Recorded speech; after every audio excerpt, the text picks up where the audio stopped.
Welcome back to 4-Wheel Finance. In this video, I'll be breaking down how much you need to make in order to afford a 2023 Tesla Model 3. I think you should really consider following one of these rules in order to avoid making a huge car buying mistake that's going to end up setting you back, financially speaking, for years to come. I've also got a link to a free auto quote where you could save about $600 a year on your own auto insurance, but more on that later. There are 4 options that I'll be going over today, and you can decide on which one suits you the best depending on how into cars you are. Some people just want something cheap and reliable that'll take them from point A to point B, and some are willing to sacrifice quite a lot more, spend a lot more in order to get the car that they really want. Stick around to the end of the video to find out what method would be best for your own situation and preferences.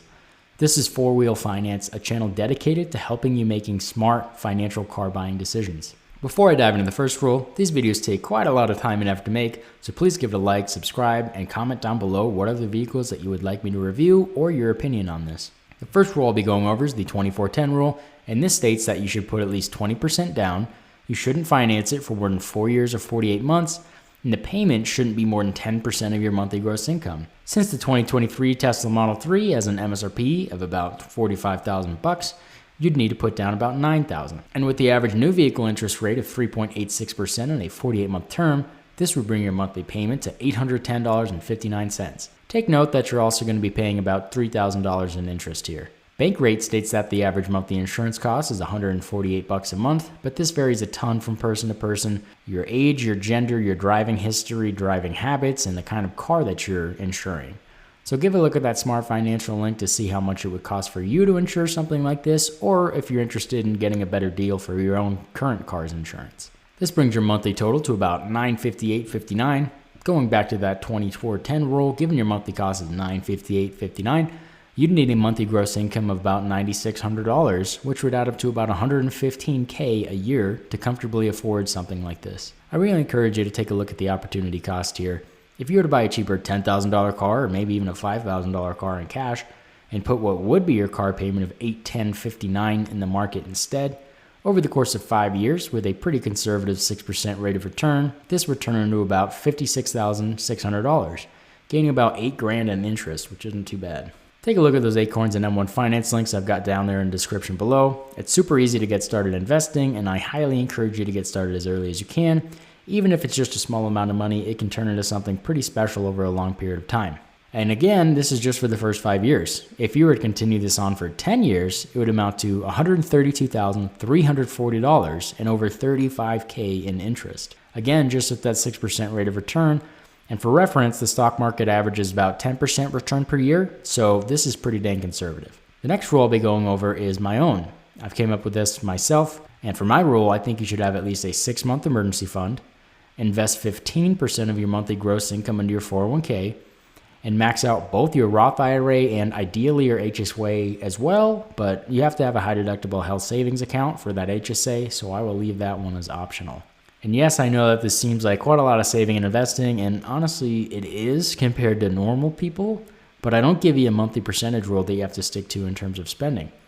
So it's up to you to decide if you want to spend more of your free monthly income on a vehicle, or if you'd rather spend less on that if you don't really care about cars and you'd rather spend more on vacations, going out to eat, buying junk on Amazon, etc. And the 6-month emergency there is just in case anything crazy happens, obviously like an emergency. I think if you've got monthly payments, you really need a higher emergency fund because, it can hit the fan pretty quickly if you run into trouble. And especially if you're in an industry such as sales or commission-based when the monthly income isn't as stable. And the investment portion gives you a little bit of financial security later in life when you're probably going to need it the most. The majority of people will say that, well, nothing's guaranteed. You should live your life how you want to now. And while it's definitely true that nothing's guaranteed, it's difficult putting a value on having peace of mind for yourself or for your family's future. So I highly, highly encourage you to get started investing as early as you can. Next rule I'll be going over is the Dave Ramsey rule. He's a pretty popular guy, so you've probably heard of him before, even if you don't agree with everything he says. He thinks you should have a 3 to 6 month emergency fund. The vehicle shouldn't be more than 50% of your annual gross income, and you need to purchase it all in cash. Given that the 2023 Tesla Model 3 starts at about $45,000, your annual gross income would need to be a minimum of $90,000. Ideally, it's nice to purchase a vehicle in cash, as you would avoid having to pay that $2,900 in interest, and your insurance would be a little bit lower. But obviously not everybody's got $45K all in cash that they could put towards a vehicle. And there's a chance where if you were to finance it and put the difference in the market instead, you'd end up coming out with more money. Final rule I'll be going over is the 1/10 rule, which is developed by Financial Samurai. Personally, one that I think the majority of people trying to build their wealth rapidly should consider. It really doesn't allow you to purchase a new vehicle, but it's set up to help you spend responsibly, which reduces your financial car ownership stress and increases your net worth over time. This rule is pretty straightforward. It states you shouldn't spend more than 10% of your monthly gross income on a vehicle. It's probably going to be used for obviously the vast majority of people in this case, and you must own that vehicle for at least 5 years, but ideally more. And the theory behind this here is to help minimize your financial stress.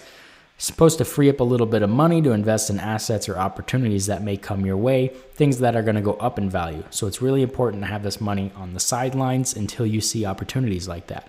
It's much more stressful and difficult making very important life decisions when you've got payments over your head every single month. Once again, this is Four Wheel Finance. If you've got any questions regarding car buying or how much of a car that you can afford, please leave them down there in the comments below.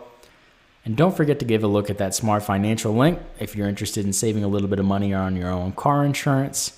It takes like 20